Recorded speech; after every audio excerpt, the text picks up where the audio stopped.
আচ্ছা, আপনি আপনার বউকে অনেক বেশি ভালোবাসেন। বউকে ছাড়া আপনি কোথাও যান না। কোথাও ঘুরতে গেলে, খেতে গেলে আপনি সবসময় বউকে সাথে নিয়ে যান। আপনার সব জায়গায় হচ্ছে আপনার বউকে আপনি ফার্স্ট প্রায়োরিটি তে রাখেন। এটা কি কোনো দোষের? একজন পুরুষ তার বউকে যখন একটু কেয়ার করবে, তার প্রতি একটু যত্নশীল হবে, তখন না এটা সমাজ, পাড়া-প্রতিবেশী, আত্মীয়স্বজন, বন্ধু-বান্ধব, অফিসের কলিগ, ইভেন বাসার লোকজনও না সেটা সহ্য করতে পারে না। আপনি একজন পুরুষ, আপনি আপনার বউকে ভালোবাসতে পারবেন না। আপনি বউয়ের প্রতি যত্নশীল হতে পারবেন না। কারণ কি জানেন? আপনি যখনই এটা করবেন সমাজ, আত্মীয়স্বজন, প্রতিবেশী সবাই হচ্ছে ওই পুরুষটাকে কিভাবে হেনস্থা করবে, কিভাবে একটু ছোট করে কথা বলবে এই অপেক্ষায় থাকে। যখনই সুযোগ পাবে তখনই কথা শুনিয়ে দিবে। তুমি তো বউয়ের কথায় উঠো বসো, বউ যেটা বলে সেটাই করো, বউ ছাড়া তো তুমি কিছুই বোঝো না। আসসালামু আলাইকুম, আমি সুপ্তি চলে আসলাম নতুন একটি ভিডিও নিয়ে। যে যেখান থেকে আমার ভিডিওটা দেখছো, যদি ভালো লেগে থাকে অবশ্যই আমার পেজটা ফলো করে দিবা। একজন পুরুষ তার বউকে ভালোবাসবে, যত্নশীল হবে,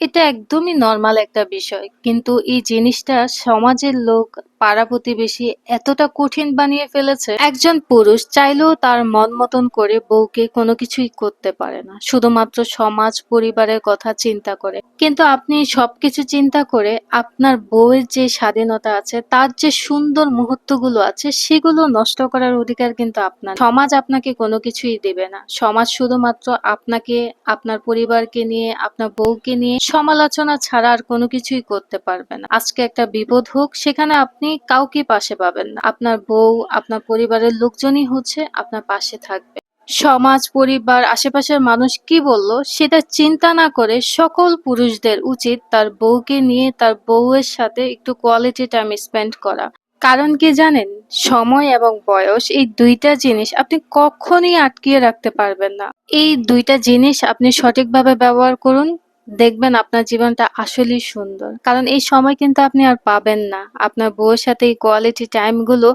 আপনি তখন অনেক মিস করবেন। সকল পুরুষদের উচিত তাদের বউদেরকে নিয়ে বেশি বেশি কোয়ালিটি টাইম স্পেন্ড করা, আর তাদেরকে অনেক বেশি সময় দেওয়া। আমাকে অনেকে অনেক কথা বলে যে এত ঘুরো কেন, এত খাও কেন। আমি আসলে সমাজ, আত্মীয় স্বজন, পাড়া প্রতিবেশী কারোর কথাই কানে দেই না। আমি এবং আমার হাজবেন্ড আমাদের যখনই মন চায় একটু ঘুরতে বের হতে, খাওয়া দাওয়া করতে, আমরা সবসময় করি। সবাই ভালো থেকো।